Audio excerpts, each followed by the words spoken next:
¿Qué tal, chicos? Eh, Buenas noches. Espero que se pueda observar y no tener ningún problema. Me comunican por ahí si es que algún momento llegan a tener algún problema. Entonces, ¿qué tal? Soy Carlos Céspedes. Vamos a continuar con la primera, digamos, la segunda teoría, pero de esta primera semana del curso de semiología. Perdón si me noto un poco mal, estoy también un poco enfermo. Bueno, digamos justamente con la exposición. Estos van a ser justamente los puntos a tocar en esta clase. Vamos a hablar algunas generalidades de lo que es el examen físico. Vamos a hablar también acerca del aspecto general del paciente, el examen clínico también general y el examen clínico regional. Eh, bueno, vamos a iniciar, perdón que se haya colado ahí, problemas de animación. ¿Qué es el examen físico? El examen físico se puede tener distintas definiciones. Acá lo he intentado acomodar o englobar todas para que sea de una manera más sencilla. Justamente como indica, ahí es, a ver si puedo usar el resaltador. Acá está. Es un método, es una secuencia, es decir, que se usan los sentidos e instrumentos para reconocer la normalidad o alteraciones presentes en los pacientes. ¿Y qué es lo que buscamos o por qué usamos un examen físico? Porque con esto logramos objetividad y sistematización. ¿Qué quiere decir esto? La objetividad es que, a diferencia en la primera parte en la que el paciente puede decirnos cómo siente el dolor o me duele mucho, me duele poco, por poner un ejemplo con lo que es dolor, acá todo lo que nosotros veamos en el paciente, logremos captar con los instrumentos o con nuestros sentidos, tiene que ser objetivo y preciso. Y como tal también tiene que ser así puesto en la historia clínica.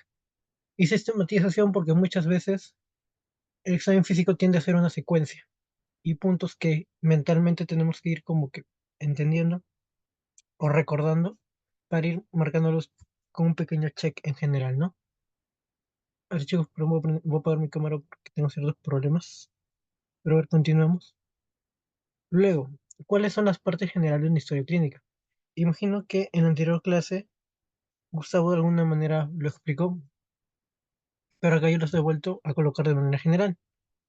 Ahora, de acá lo que importa justamente en nuestro tema es el examen físico, el cual abarca signos vitales, antropometría, examen general y examen regional.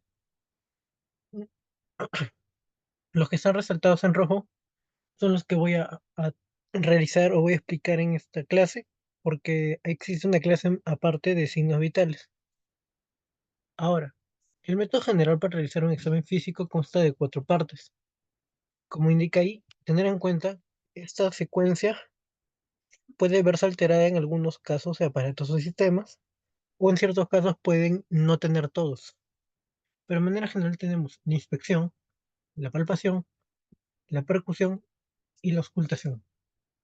Inspección vamos a entender como la parte de observar, palpación como tal de acercarnos a nosotros y sentir con el tacto. Percusión, nosotros vamos a aplicar, digamos, cierto golpeteo a nivel de nuestros interfalángicos. En este tipo es el que señala el libro. Sin embargo, hay doctores que tienen tal vez otra metodología para percutir o, digamos, a la larga se adecuan a uno al cual se les haga más fácil. Y por último, tenemos la auscultación, en el cual hacemos uso del estetoscopio y abarca principalmente para lo que son pulmones, corazón y un poco el sistema gastrointestinal. Ahora vamos a continuar de manera general hablando primero del estado general del paciente. Y dentro del estado general del paciente vamos a hablar del estado de conciencia. Es capacidad que tiene la persona justamente para darse cuenta de sí misma, entorno y de lo que sucede justamente alrededor, pero en el momento dado. Ahora, componentes hay para justamente el estado de conciencia. El nivel de conciencia, el contenido. El nivel de conciencia, ahí tenemos una lista larga, acá son los cinco principales, en el cual, como vemos de izquierda a derecha, vamos a decir que el paciente está en un peor o un mayor grado de estado de gravedad. En el primero vamos a tener la lucidez, en el cual el paciente o la persona está completamente despierta y alarma. La somnolencia, en el cual la persona se encuentra justamente alerta, pero algo cabizbaja, pero, o sea, está como indica su nombre somnolienta. Sin embargo, un pequeño estímulo, esta persona pues puede despertarse y así volver a estar alerta. Obnubilación, en ese sentido, la persona ya requiere una estimulación, digamos, de mayor cantidad de tiempo, y si no tiene esta estimulación constante, va a regresar a su estado, digamos, de sueño o descanso. En el caso del estupor, la persona ya se encuentra, digamos, inconsciente, o mejor dicho, casi inconsciente. ¿Por qué? Porque la persona no va a responder a menos que le realicemos algún estímulo demasiado fuerte, en el cual espero se note en la imagen. Puede ser el peñiscar mamilas o tetillas, aplastar fuertemente a nivel de la clavícula o realizar también cierta presión con los nudillos a nivel de la frente. Y por último tenemos el estado de coma, en el cual el paciente ya se encuentra totalmente inconsciente, no va a responder a ningún tipo de estímulo, ya sea doloroso o no doloroso. Por otro lado tenemos el contenido, el cual este es más general y no siempre se coloca en la historia clínica, pero forma parte del estado de conciencia. Entre las funciones pues, cognitivas, rescatamos las que son del tipo mayor, las del humano, justamente la orientación, atención, memoria, lenguaje y pensamiento. En funciones emocionales es más la capacidad de la persona, la que tiene la persona de identificar cómo se siente. La percepción sensorial es cómo nosotros captamos el entorno. Y autoconciencia, el reconocimiento propio. Por otro lado, la actitud o postura también se es parte del examen general. Acá es cuando normalmente colocamos que el paciente se encuentra en decúbito, pero tenemos dos tipos, el que no puede ser adoptado y el que puede ser adoptado. En el caso que el paciente no puede adoptar este decúbito, podría ser por un caso de insuficiencia cardíaca, en el cual la posición es de ortopnea. Y también hay otros casos en el que el paciente, como en caso de pericarditis con derrame, el paciente se va a encontrar en una posición genupectoral, en el cual el paciente tiene como tal su pecho pegado a la cama. Y por otro lado tenemos el decúbito clásico, por así decirlo, el pasivo, en el cual el paciente no está haciendo ninguna actividad, digamos, y simplemente está recostado sin realizar ningún tipo de esfuerzo. El activo tenemos el indiferente, el preferencial y el obligado. En el caso del indiferente es el clásico paciente que no tiene, digamos, algún tipo de malestar visualmente que logremos ver. Preferenciales o también denominado posición antálgica, en el cual el paciente puede tener un malestar y se va a colocar justamente en un posición en el que él se siente más cómodo. Y el obligado puede ser en caso de pacientes que tienen que ser sujetados con cuerdas o broches a una sujeción mecánica para que no salga de esa posición. De aquí, pues de manera general tenemos las tres posiciones de cúbito que vamos a encontrar el paciente. Supino o boca arriba, lateral o de costado y prono o boca abajo. Las fases. Acá de manera general señalar, por ejemplo, la fase anémica, como su nombre indica, es anemia. Pero acá que tenemos que resaltar, la palidez tanto en piel y mucosas. Hasta justamente abriendo la boca deberíamos visualizar que el paciente tiene la mucosa pálida. Por otro lado tenemos la fase ictérica. En el caso de la fase ictérica va a ser casos de hepatitis o enfermedades biliares. Ahora, como logran también ver en la foto, lo característico son las coloraciones amarillenta, piel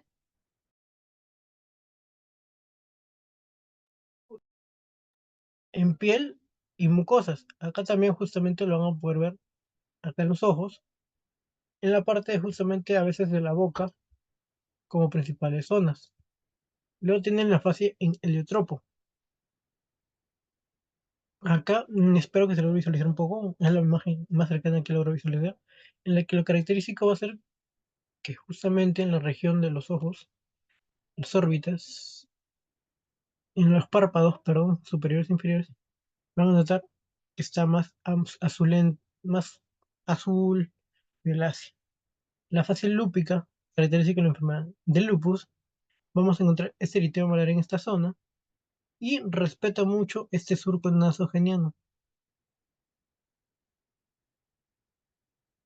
Entonces lo principal acá va a ser acá que se encuentra de manera rojiza, este eritema malar. La cianótica, este es el ejemplo en un pediátrico, sin embargo en adultos también se puede ver. Es la coloración azulada de piel y mucosas, puede ser central, como en el caso de acá del bebé, en el cual podemos ver la mucosa, por ejemplo, de los labios, y hasta un poco de los ojos. Y la periférica sería en el caso en que vemos que se encuentra, digamos, igual azul, azulada a nivel de las falanges, comúnmente. Por otro lado tenemos la fase cushingnoide, característico del síndrome de Cushing, enfermedad de Cushing también a veces, sobre todo el síndrome, señalar la cara redonda, el hirsutismo de la paciente y una jiba en la parte posterior. Acá en el cuello, en la parte posterior, vamos a ver esta jiba. Es más característico visualizarlo en mujeres que varones, en este caso. La fase acromegálica es es la acentuación de los rasgos. Vamos a ver acá, la nariz es más grande, la boca, orejas, frente y hasta también las cejas vamos a notar que se encuentran, digamos, más robustas.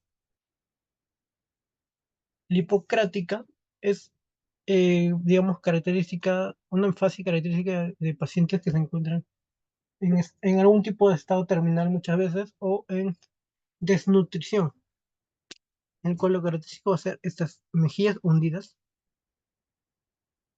la nariz afilada o perfilada, ojos también que se encuentran hundidos y una mirada anhelante.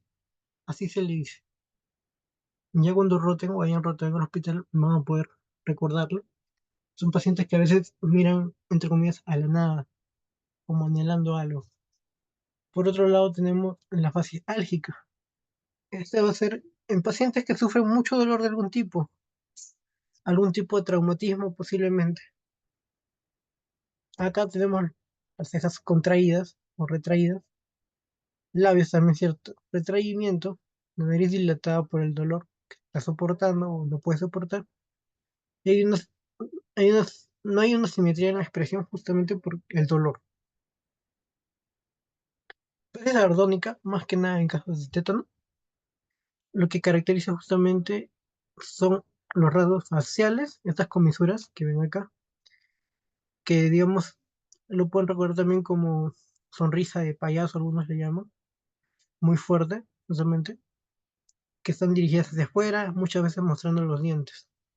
Y esta frente arrugada. Y por último, las fases tiroideas. Tenemos la hipotiroidea y la hipertiroidea. La hipotiroidea, vamos a ver al paciente con cara abotagada, justamente, un edema periorbitario hacia alrededor de los ojos.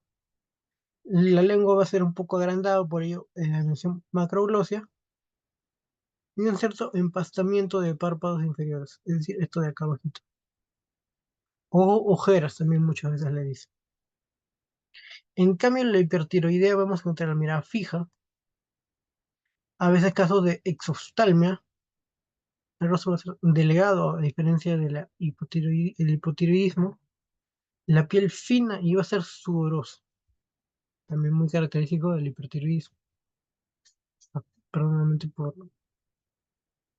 A ver, sigamos ahora sí con el examen, digamos, clínico general, comenzando con la antropometría, en el cual es la toma de medidas, por ello el nombre, ¿no? Toma de medidas y proporciones para el análisis. ¿Cuáles son sus componentes? Clásicamente tenemos el perímetro abdominal, el peso y la talla, peso, talla, y con ello eso dos el IMC, el cual es un indicador y muchas veces un método de tamizaje para la obesidad, más que de diagnóstico. Recuerden eso, es tamizaje. Y el perímetro abdominal, el cual se toma con una cinta métrica, levemente elevado de la cadera, justamente casi pasando por el ombligo. Por otro lado tenemos los anexos, ¿no? La piel y los faneras. La piel. En este caso hay una clase netamente de piel, pero acabo de generar de manera también puntual. La piel tenemos que evaluarlo por inspección, tenemos que evaluarlo por palpación. Inspección muchas veces se usa acá ese instrumento que se llama oftalmos, no, dermatoscopio, perdón, el cual es como una lupa de acercamiento justamente para aprovechar muy nítidamente la lesión que pueda tener el paciente. ¿Qué vemos? Topografía, es decir, la ubicación. Distribución, si se encuentra solamente en un lugar o también va por otro lugar. Si está de manera circular, ovoidea. El tamaño, si es grande, pequeño, y si es posible dar un tamaño exacto, mejor. Contornos y límites, si es que esté bien delimitado o no.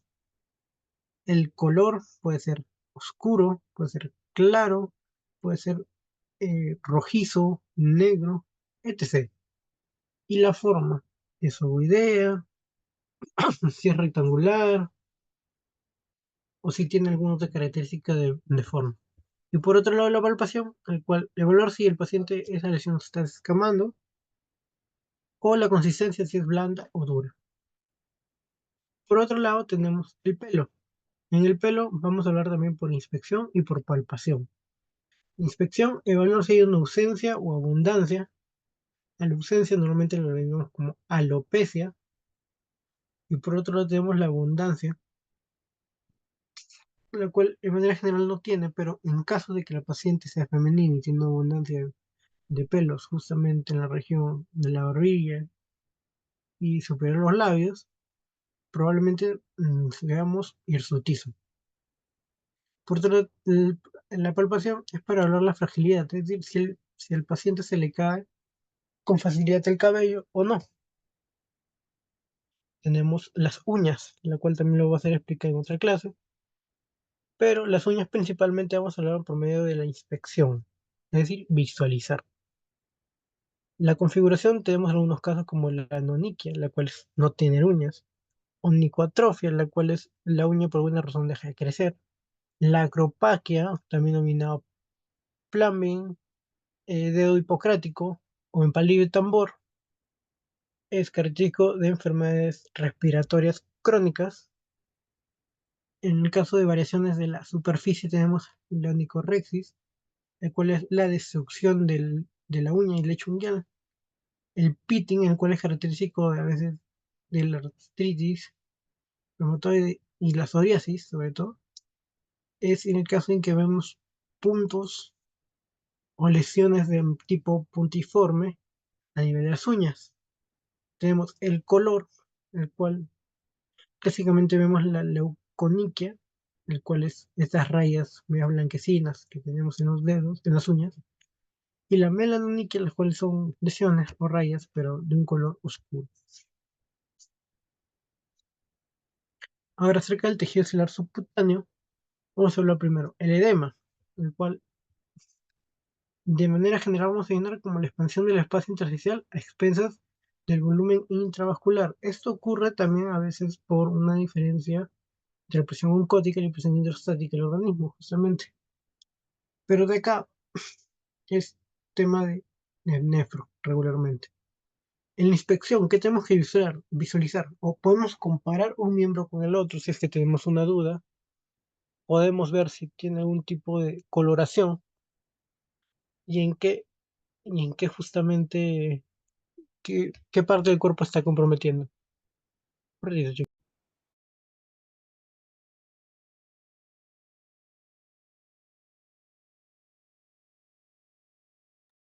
Por otro lado, la palpación lo que vamos a ver es la consistencia, la temperatura y el grado. Consistencia puede estar duro o blando. La temperatura, el edema puede ser frío o caliente. Y el grado, esto lo vemos ya presionando, genera el signo de la fobia, como ven en la imagen. Y de acuerdo al tiempo y profundidad en que se hunda y vuelva a su normalidad, se puede clasificar un grado del 1 al 4 generalmente. Y por otro lado, en el tejido celular subcutáneo también vamos a hablar los ganglios, inspeccionándolos, viéndolo dónde se ubica y si tiene alguna otra característica, o si está rojo de alguna manera. Y la palpación es netamente tocándolos justamente en las zonas que tenemos que recordar, porque los ganglios pueden ser cervicales, axilares o inguinales, principalmente. ¿Puede ocurrir en esta zona? Sí, pero esas son las tres principales. El sistema osteomuscular tiene un capítulo propio, sin embargo, acá vamos a tener dos maneras de inspeccionarlo, por medio de la inspección y por medio de la palpación. La inspección, puntos a tener en cuenta la coloración y deformaciones que puede haber, y la palpación, los rangos de movimiento, que son completos o no, y las efusiones o derrames o derrame líquido articular dentro de estos, ¿no? Ahora vamos con el examen ya netamente regional y última parte de la exposición. Recordemos que el método clásico es inspección, palpación, percusión y auscultación. Pero recuerden que esto no siempre cumple para todos. Primero vamos a iniciar con la cabeza. Este es un capítulo aparte también. Y la evaluación tenemos que observar ojos, oídos, nariz y boca. Acá no hay un uso específico de orden de esto. Sin embargo, de acá el que participa principalmente es la inspección.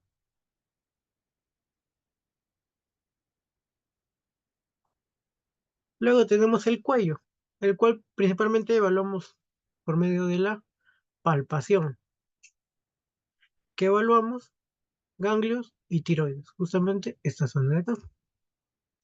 Tenemos mamas, el cual en las mujeres principalmente vamos a realizar el uso de la inspección y la palpación, como indica ahí, para la evaluación de que la chica pueda tener algún tipo de masa o cambio en la consistencia o cambio o lesión a nivel mamario.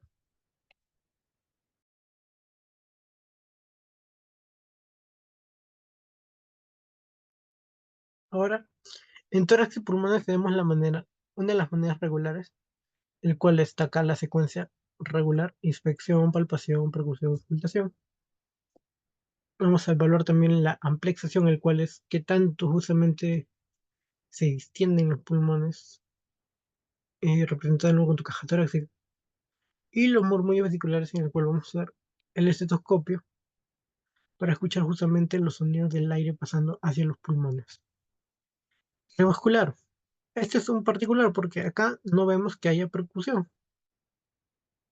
Antiguamente sí se percutía, pero ahora no es tan necesario. Y en cardiovascular también tener en cuenta que se evalúa el sistema vascular periférico, no solamente el central. Y los ruidos cardíacos, el cual usamos el estetoscopio. El abdominal, este sí quiero que se aprendan porque es muy clásico. En el abdominal no hacemos uso del orden lógico, usamos la inspección y de frente pasamos a la ocultación, luego en la palpación y al final la percusión. ¿Por qué este cambio? Porque realizar la palpación o percusión vamos a realizar un movimiento posiblemente de gases gastrointestinales, lo cual va a alterar lo patológico, por así decirlo, por lo que llega el paciente.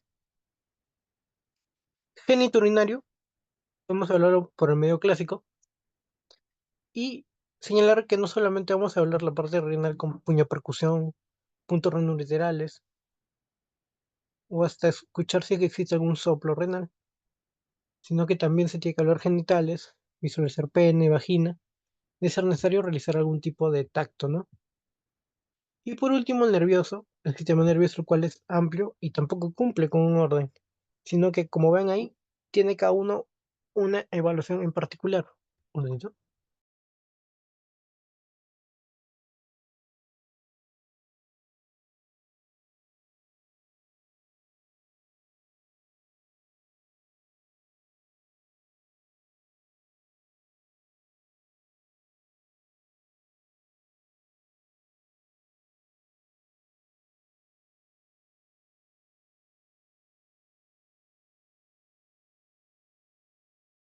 Como indiqué, tiene una evaluación particular.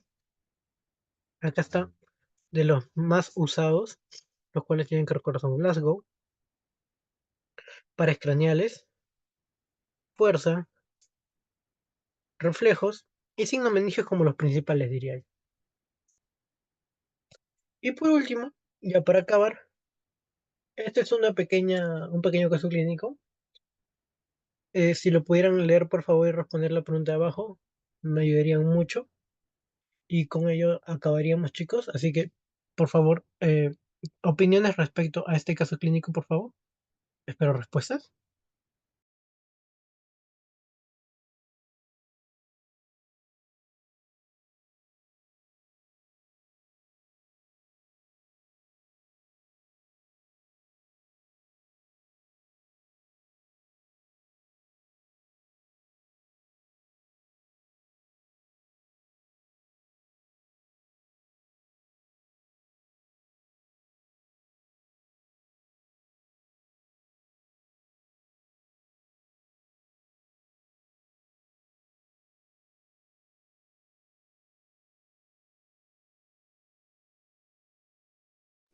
En ese caso está mal el orden cronológico de la valoración abdominal.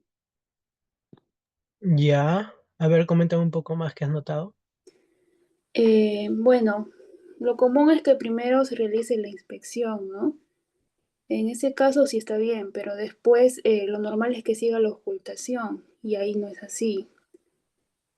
Se realiza la palpación y al palpar lo altera, ¿no? Y luego lo normal es que se palpe, ¿no? Y ahí se percute en el caso. Y al final, en el caso mencionan que se ausculta, ¿no? Y ese debería ser el segundo paso, ¿no? El último sería la percusión. Claro, exactamente. Justamente. Acá podríamos decir que está bien, pero no realizan el orden correcto de la evaluación justamente abdominal. Como vemos ahí, acá primero está realizando la palpación y al final hace la ocultación, cuando la ocultación es el segundo paso del examen físico abdominal. Y con ello, chicos, si mal no me equivoco, ya estaríamos acabando esta clase. Perdón que haya sido un poco rápida. Si tienen alguna duda, por favor escríbemela a mi correo. No me encuentro tan bien ahorita como para responderla, la verdad. Así que en el chat voy a